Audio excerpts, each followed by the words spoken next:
Halo, selamat sore Sobat Resmi. Kembali lagi dengan saya Abdul Halim Maulana sebagai Personal Assistant Project di Divisi Sekretaris Direksi. Dari minggu ini saya belajar mengenai General Affairs Management. Saya membaca dari artikel dari Bapak Ahmad Junaidi terkait manajemen General Affairs.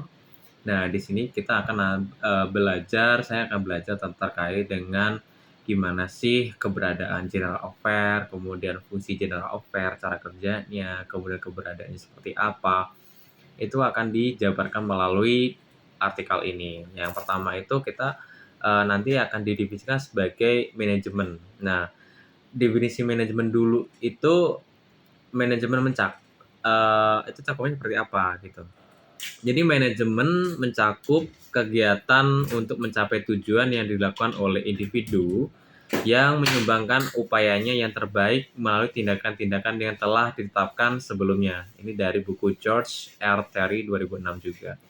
Ada juga yang dari buku Stephen V. Robin 2007 terkait manajemen itu adalah proses pengkoordinasian kegiatan-kegiatan pekerjaan sehingga pekerjaan tersebut terselesaikan secara efisien dan efektif dengan dan melalui orang lain. Ya gitu. Jadi itu terkait dengan manajemen.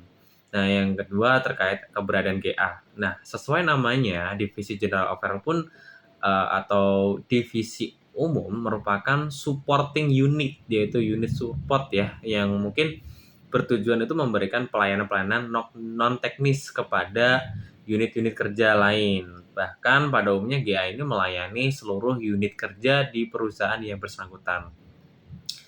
Nah, kemudian dalam lingkup hal administratif dan juga pengelolaan rutin kantor. Nah, General Affairs itu adalah ya supporting unit yang tanpanya perusahaan tidak bisa berjalan dengan sempurna gitu. Nah, yang kedua kita belajar tentang filosofi, tujuan dan manfaat. Nah, ada beberapa dasar kerja General Affairs itu seperti efisien itu sama dengan efektif ya. Jadi tujuan itu dapat tercapai dengan cepat dan biaya hemat itu serta tepat sasaran gitu. Nah, kemudian peran JA atau General Affairs ini ada 3, yaitu terkait peran antar pribadi, ada peran informasional, dan juga peran pengambilan keputusan.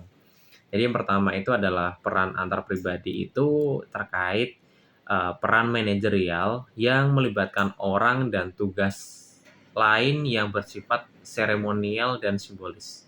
Yang kedua itu peran informasional, yaitu adalah peran manajerial yang meliputi menerima, mengumpulkan, dan menyebarkan informasi. Yang ketiga yaitu peran pengambil keputusan, peran manajerial yang berkisar seputar membuat pilihan gitu. Dan terkait dengan filosofi, ya di dalam organisasi sistem manajemen pelayanan umum itu sering dijadikan simbol baik buruknya organisasi karena berkaitan dengan kualitas pelayanan terhadap pimpinan, pegawai maupun stakeholder. Nah, di dalam memberikan pelayanan, pihak manajemen pelayanan umum selaku penyedia layanan umum harus mampu memberikan kepuasan kepada pihak yang dilayani atau stakeholder. Nah, tujuan GA dalam suatu organisasi itu meliputi ada 3 ya. Jadi memberikan pelayanan berupa sarana prasarana, fasilitas kepada internal stakeholder sebaik mungkin sehingga tercipta kepuasan pelanggan yang maksimal, yaitu service excellence gitu ya.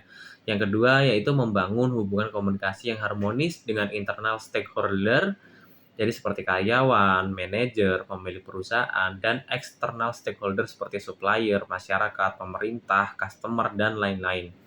Yang ketiga yaitu melaksanakan pekerjaan administrasi, maintenance, perawatan lingkungan, dan lain juga. Nah, manfaat GA itu apa sih?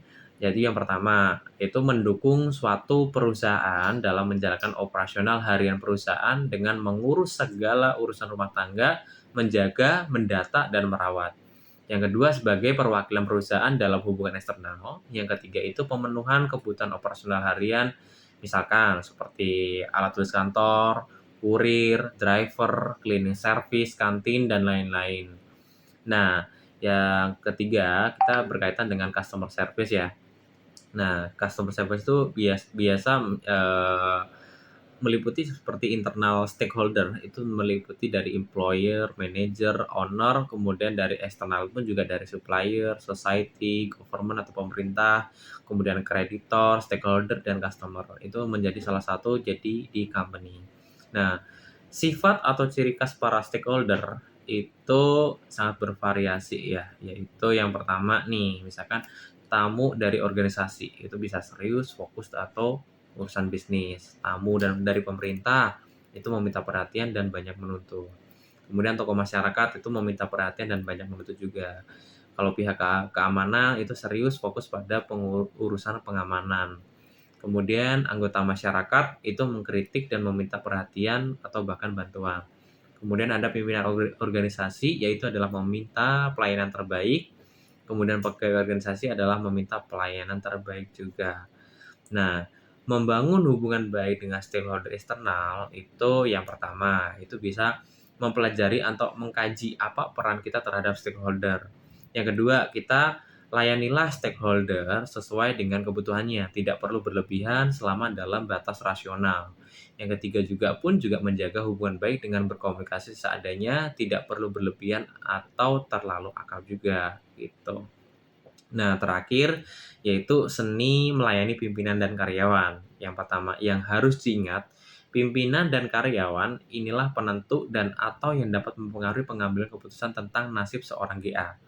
Nah, yang kedua yaitu pelayanan terhadap pimpinan dan karyawan perlu dibarengi dengan kemampuan berkomunikasi yang baik.